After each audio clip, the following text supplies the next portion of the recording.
Here's Admiral Kirby, cut number 2, Chris. I mean, his statement about this complaint is mind-boggling. It's hard to believe that this is the official United States position on this complaint.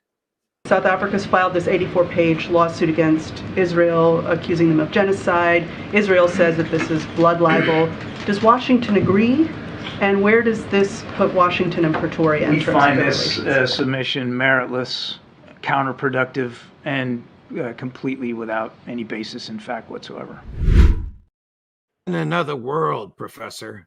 Yeah, he's in another world. You really sort of wonder what the principal spokesman for the United States is doing when he makes comments like that. I mean, he can disagree with the report, of course, right? But this is an 84-page report that is thoroughly documented. You have much experience as a judge. If somebody brought this report before you, would you say that, you know, it's baseless? There are no facts to support the charge? No, of course not. And the report is so well documented that the court has ordered some sort of oral argument or public deliberation about it next week. This is not a case where you need discovery, where you have to examine the facts. The facts are obvious and available for everybody to read. Here is Prime Minister Netanyahu. It's in Hebrew, so I'll read the subtitles for the benefit of our friends who are listening to the show.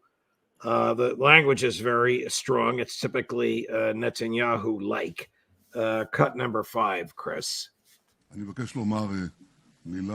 would like to say a word about South Africa's false accusation that Israel is committing genocide. No, South Africa. It is not we who have to perpetuate genocide. It's Hamas. Hamas would kill us all if only it could.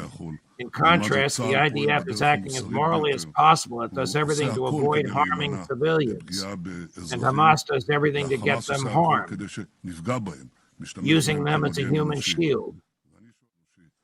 And I ask, where were you, South Africa, and others who accuse us? Where were you when millions were murdered and displaced from their homes in Syria, Yemen, and other places? You weren't there because everything you do now is just nonsense, lies, and evil spirit. We will continue our war of defense with just and moral. That's about as absurd as Admiral Kirby's comments. Yeah, I mean, the argument that the Israelis are going to great lengths to spare civilian lives and they're just focusing on targeting Hamas is not a serious argument. Just the evidence belies it. What's very interesting here, and it gets back to your point that the International Court of Justice really doesn't have real teeth. It's going to be hard to sort of get Israel to change its behavior or get the United States to change its behavior. I think that's true. But the question you want to ask yourself is why, therefore, is Israel taking this so seriously? Right? The Israelis, to my surprise, have decided to go and defend themselves on January 11th when this case is heard. And again, the question is why, given that this court's not going to be able to coerce the Israelis or the Americans in any meaningful way. It's because of sort of the stain that is going to be on Israel and the United States' reputation as this case winds itself through the system. It's the moral condemnation that's going to come out of this case that I believe has really spooked the Israelis and the Americans. And it's what I think leads people like Kirby, Admiral Kirby, and people like Prime Minister Netanyahu to make those sorts of comments. They fully understand just how dangerous this report is. It is really a thoroughly documented indictment of Israel.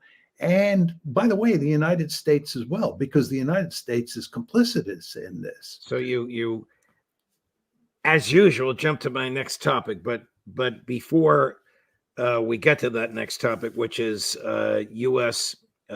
Complicity, what conceivable defense is there And what do they mean when they say blood libel? Now, I'm familiar with the allegation of blood libel from the Middle Ages, some crazy, nonsensical belief that the blood of young Jewish children was used and mixed into the making of the Blessed Sacrament at Catholic Mass. It's been so totally debunked. Why would they compare it to something like that? Well, my view on this, and it's a long-standing view going back to my experience writing the Israel Lobby with Steve Walt, is that when people can't beat you on facts, what they do is smear you. And as you have hinted here, it's almost impossible to see how the Israelis can really beat back the charges in this 84-page document using brute facts, because the facts are clear-cut and the facts provide a sound foundation for an indictment of Israel's behavior. So what they're doing, and it's a time-honored practice for Israel and its defenders, is they're trying to smear the South Africans, and they'll try to smear the court, and they'll try to smear anybody who says a good word about this South African document. It's just the way it works. You call people an anti-Semite, you call them a self-hating Jew, or so forth and so on. You accuse them of making a blood libel and so forth and so on. These are nonsensical charges. And the fact is that they're now used so often that most people don't pay them serious attention. When I was first called an anti-Semite, when Steve and I wrote the Israel Lobby book in 2007, and before that, actually, the article in 2006, I think there was much more sting in that charge then, because it wasn't used as liberally as it is now. But I think that most Americans understand that when Israel's being criticized, or the Israel Lobby is being criticized, the almost automatic response is to call the critic an anti-Semite, even if that person is not an anti-Semite. Hasn't Israel already lost the PR war in the 3 months that this has been going on? I think there's no question about that. But the question on the table is how deep that loss will be, or to put it slightly differently, how profound that loss will be. My hunch, and it's just my hunch, looking at that document and looking at what has happened in Gaza and is going to continue to happen for the foreseeable future, is that Israel's reputation will be tarnished in ways that are hard to imagine at this point in time, and certainly before October 7th.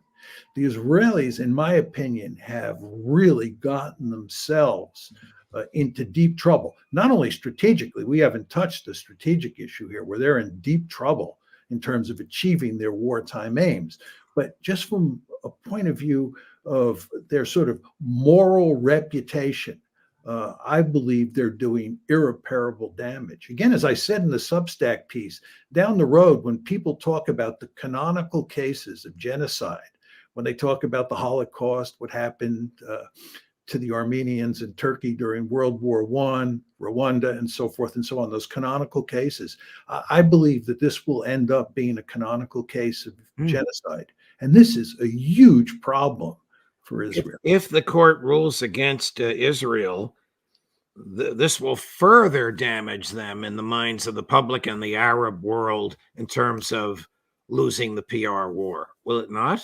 It will. And Right. the question is, how much damage will result if the court doesn't do that? Okay, so now my question is, how much damage will result to Joe Biden, to the government of the United States of America, if this court finds that what Israel is doing, using American money and equipment and ammunition, is genocide? Look, there's no question that Joe Biden is complicitous in what the Israelis are doing. He's gone to enormous lengths to make it clear that he will do whatever is necessary to protect the Israelis. And he has been expediting the movement of ammunition to Israel. He's been providing them with 2,000-pound bombs that are deadly effective at killing large numbers of civilians. He's protected the Israelis diplomatically. He's made it clear that, again, he's joined at the hip with Benjamin Netanyahu. And if you look at the Genocide Convention it spells it out very clearly that complicity is a crime. Correct. This is going to be a huge problem for him. The It'll be a problem.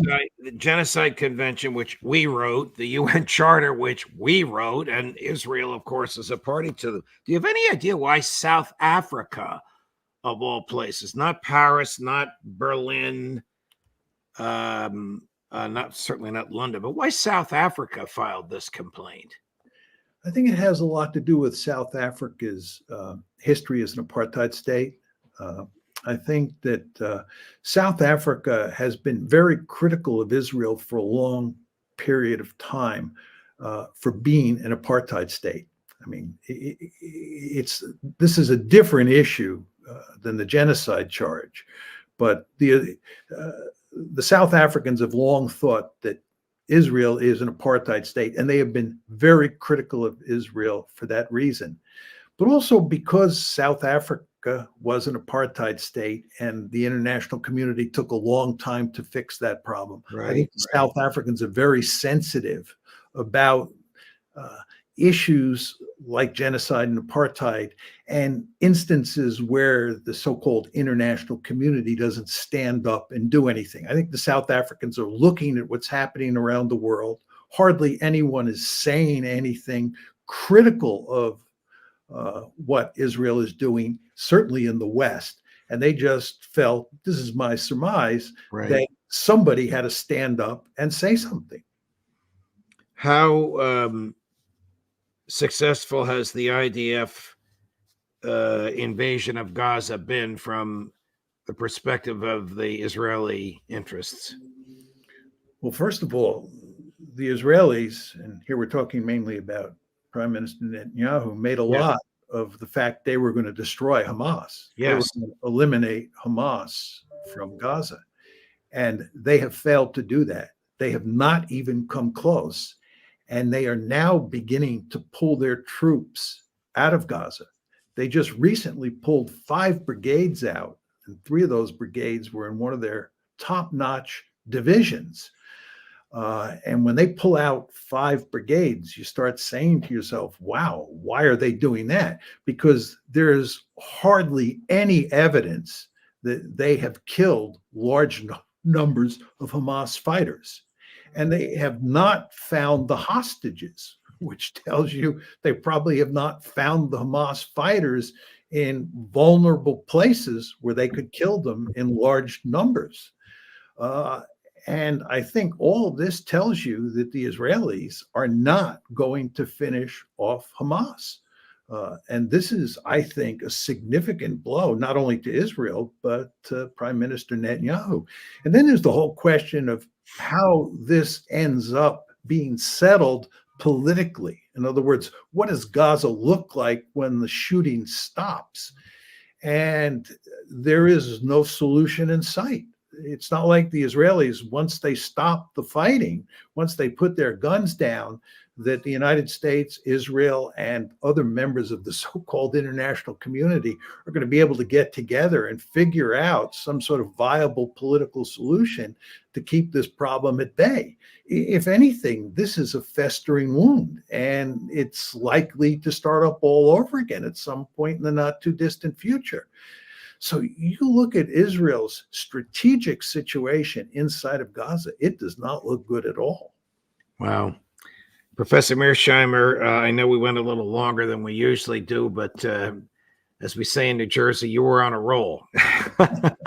And thank you so much for the explanations of these complex issues. And I can tell from the comments of the viewers that it is deeply and profoundly appreciated. We hope we can see you again next week. Likewise. Thank you. We have 12 inches of snow coming. I don't think it's going to hit Chicago. Hopefully. Yes. All the best, Professor. Thank you very much. You're welcome. Coming up at 3 o'clock, the Intelligence Community Roundtable, Ray Johnson, Larry McGovern. How will the intelligence community disguise the demise of Ukraine? Judge Napolitano for Judging Freedom.